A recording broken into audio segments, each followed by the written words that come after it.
Okay, I'm done. All right, sir, I just need to check inside your asshole. I don't need you wiping my ass for me. I'm a grown man. Yes, you're a big boy, aren't you, sir? Yeah, I'm a big boy. That's a big boy, sir. I'm a big boy. There's a storefront. The name of the store was Shroomies, so they weren't hiding anything. I knew one, Shroom Bros, I think it was called. And yeah, no, the glass had like hallucinogenic mushrooms painted on it, like cool, trippy mushrooms. I flew back with 35 grams. You can't do that though. But I did. My son was like, "What if you get busted?" And I said, "Listen, what are you, a cop?" Listen, if I get busted, it'll be the best thing that's ever happened to my career. So here's the two things that happen. Either I get busted and it's the best thing that happened to my career, or I end up with 35 grams of mushrooms. It's like a win-win scenario for me, you know? No losing there. Where do I want to fly anyways? Where do I want to fly? Yeah. What if you got like a no do fly not fly list. list? Yeah, you do. But so what? Where are you going? Where are you flying? Where have you flown this year, Woody? I'm not a good example, but Josh flies a lot. Every weekend. Yeah, but they put me on a no-fly list. Fly within the U.S. They wouldn't do a no-fly list for mushrooms. Nah. Canada's interesting though, with not letting Americans back in. Harley, the first time I flew into Canada, the people working the border were so nice. It tricked me. So I walked up and the guy was like, "Hey, how are you?" And because it's so different than the US, I was like, "I'm good." And they said, "Great, what are you doing here?" And I said, "Well, I'm doing stand-up comedy." And the guy was like, "Oh, I love stand-up comedy." I said, "Thanks." And he goes, "I hope you have some great shows." And I said, "I appreciate that." He goes, "Where are you playing?" And I told him, he goes, "Maybe I'll come see a show." I said, "Great." And he said, "So do you have anything you want to declare?" And he was so nice. I was like, "Yeah." Oh. He goes, "What do you got?" I go, "I got some edibles." He goes, "Oh, how many?" I go, "Just 4. He goes, "Great." I said, "Great." He goes, "Do me a favor, just walk down that hallway." And I was like, "Okay." I thought like, I don't know. He's like, I got to check that guy's show out. Yo, I got another one. Yeah. He was like, "Go down that hallway." And I said, "Cool." And I walked down the hallway and I walked into a room and the guy goes, "Hey." And I go, "Hey." And he goes, "Are you the guy with Take the your edibles?" pants off. "Oh, I am." And he goes, "You want to sit down?" I was like, "Sure." and he said to me, he goes, "Let's see what you got." And I showed him and he goes, "Great." He goes, "Is that it?" I go, "Yeah." And he took them and he just shooed them off the table into a drawer and shut it. And I go, "Oh no." I go, "Those are mine." They used to be. And he said, no, we can't let you bring them into the country. And I was like, "But I declared them." He goes, "Yeah, I know." He goes, "That's why you're still coming into the country." Yeah. But he was so nice about it. I was just like, "Oh, this is where we go smoke weed together. Me and this dude." You declared an illegal thing, and then they were so nice, dude. You find out that job is extremely discretion based. Jobs, a lot of jobs. I mean, every job is. I mean, like when I taught, I found out that job is very discretion based. I'm doing it. I'm marking. Like I have a rubric of how the marking goes, but I do know I can judge in my brain the effort that one student put in versus another student, whatever. These border agents, they have discretion to decide how honest you were, what you brought in, why you're here, and they judge it all out and they're like, "You're good to go."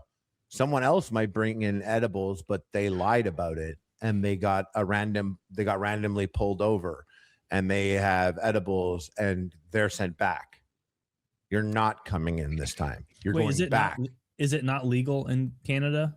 It is, but there's some things you just can't fly with. I don't know. I'm with edibles. I don't know exactly the rules. I'm thinking, let's say if we use shrooms as an example, they just still have the discretion to make the call themselves based on what you did, who you are, where Does you're it matter coming where from, you're landing, why you're or here. is weed legal in every province in Canada? I'm pretty sure it's legal in every province. I'm is. almost certain it is. Yeah. Okay. I noticed he didn't sweep the edibles into a trash can. He put them in his drawer, like put them in his pocket. Yeah. These are going in the trash as soon as I find one. Well, Right in his fucking they pocket. were 200 milligram edibles, and they don't sell those where I was going. So I was the guy was like, "These look good," 200 a pop. That is a whopping. He's like, this is enough and edible for a month of take- getting high. You take a For full a normal 200. Yeah. What dose do you do? Okay, guys, I take 3 grams of mushrooms before my Friday night late show. Wow. And any weed with that, or just the shrooms? Yeah, the weed is to kind of mellow me out. So I'll take like probably 50 milligrams just to mellow me out while I'm on stage. That's so much. But God damn, there's no way I could perform on 3 grams of mushrooms. It Woody. would Yeah, I'd be hurt like, my hey, erection. hey, anybody else need to go to the hospital? Woody, I just put a clip on my Instagram where I was high on mushrooms and I was trying to put the water cap, the bottle, back on the microphone. I don't think it came from there. And Yeah. How you feeling? I'm pretty high. I just tried to put the water cap on the microphone. Did you guys see that? Okay, yeah. I mean, I gotta call it out. This is not normal behavior. I looked up because I was like, oh, maybe the audience didn't see it. But I'm like, of course they saw it. I'm standing in front of them and they're all staring at me. I was like, did you guys see that? And they were like, yeah. And they could hear it because it was like, those little remnant serrated edges just crisping across. Way back in the day, we went sounds to hellish. we were in me, Muscles, Glasses, and Tyler. We were guys from Epic Mealtime. We were in Ken Block video, RIP, and he didn't like our shoes and was like, you guys can go to the DC flagship store, take everything you want. Everything, literally, like anything. You could literally take. I was like, the whole store? And he was like, actually, if you can, yeah. And we went and I got there and I saw right away like a snowboard luggage bag, which I still use, this big DC bag. And I was just putting shoes and shit in it, shirts, tons of stuff, everything, like loading it up. We're all grabbing luggage and packing it up, and we go and pack it up. And we're heading back. Before I left, I went to the woman. I was like, I need the receipt saying that this is free, because otherwise you have to pay to bring it in, the duty of it. So she printed me out a receipt that it was all the items, that they were zero. And then when we went through, it asks how much you spent. And I said zero. And then when we went through, we got pulled over into the other room, and we went in there, and he was like, what is all this stuff? This is brand new. And I was like, well, I have the receipt at $0. And he was like, this is $15,000 of value, though. It doesn't matter that it was discounted. No, you have to pay duty of $15,000, which is like 50%. So so I would have to pay $7,500, or I leave this stuff here. And I was like, oh, that sucks. I guess leave it. And he was like, unless tell me how much you love Jack Daniels. and it wasn't exactly those words, but he basically did like a dance for me monkey thing. Yeah. And I was all like, oh, Muscles Glasses will suck all your dicks right now for this guy. Muscles Glasses puts on the aviators across. The guys are like, oh! It was peak the channel, and we get all our stuff. We got to leave with And then it. they were like, all right, get the hell out of here. Yeah, they're like, oh, take your DC That's shoes out of awesome. here. Yeah, and we got to leave with them. when my wife and I were getting married, we had $0 and 0 cents. And she's great at starting businesses and figuring out, and great with fashion and visuals. And a friend of ours had come back from Mexico with this belt buckle. And my wife was like, I think we could mess around with that belt buckle and make some money with it. And it was like a belt buckle that had some abalone on the outside and had like dried flowers, or we put scorpions and tarantulas, right? And we had we went to Mexico and we found these guys who could make the belt buckles for us and put whatever we wanted in the belt buckle. And we were, okay, We made them with the belt, right? Because they would make the belt in Mexico too. Buckle and belt, $12, my cost. Fred Siegel sold them for $350. Damn. Right. So the upsell was crazy because somebody in the fashion industry told me in LA, you can either sell this for 20 or 400. People in LA either want to feel like they got a bargain or they want to feel like nobody else can get it, but they don't want anything in between. So we chose the 400. So one time we had an order for 150, 75 women's belts, 75 men's belts. We're driving back across the border. We had never been pulled over before.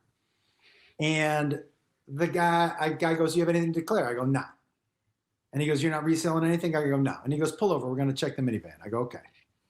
And he pulls over, and in the back, he finds 75 and 75. And he goes, how do you explain these? And I said to him, I go, they're wedding gifts, 75 women, 75 men. And he couldn't disprove me, right? And he goes, you don't mind if we search the van, do you? I go, no, not at all. Before we had left, my wife and I had gotten into a fight. She was like, hey, take this price list. I go, I don't need it. And she goes, you need to know how much they cost. I go, I know how much they cost. I go every week. She goes, take the fucking list. I go, I don't want the fucking list. And she had crumpled up the paper and thrown it at me. So this guy finds this crumpled up price list in the back. One of the guys who works for him brings it back to me and goes, what's this? And I was like, oh no. And the guy at the border said to me, you get two options. I arrest you right now. Or you take these back to where you got them and drop them off. He said, because if you drive back across the border, I'm going to search this van. And if these belt buckles are in the van, I'm going to arrest you and I'm taking the van. And I was like, well, how much will it cost me to get the van out? He goes, no. I'm taking the van. Yeah. I was like, oh, like, I don't get the van. He was like, no, you don't get the van. And good luck getting out of jail, basically. Doesn't that feel like a bluff? I'd be like, so there's no way this guy did not feel like a bluff at the Mexican border, my friend. Yeah. Well, you just go to a different border. You think Did you consider that I also have a gun? Hey, Trying to find it. Is my math right? Is that $60,000 worth of belt buckles? yeah. Yeah, she should. I hope you told your wife, like, hey, great idea with the list. Glad you threw that piece of evidence in there. I would have done like Mac from Always Sunny. Like, wait, what is that? I was Eat it. Just swallow that shit right down. she was like, look, you're going to get these belts and belt buckles across the border. We need this for the wedding. She goes, let me make a phone call.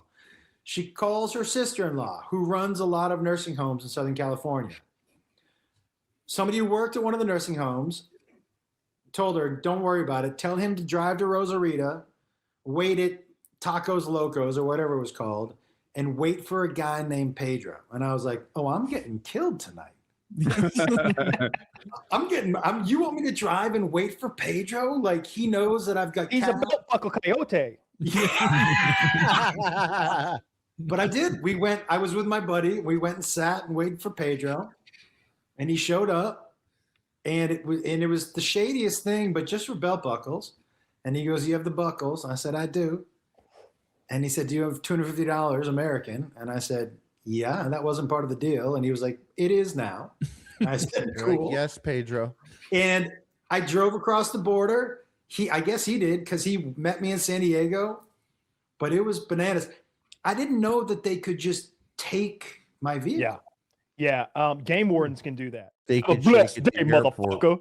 Either subscribe, donate, or get the fuck out.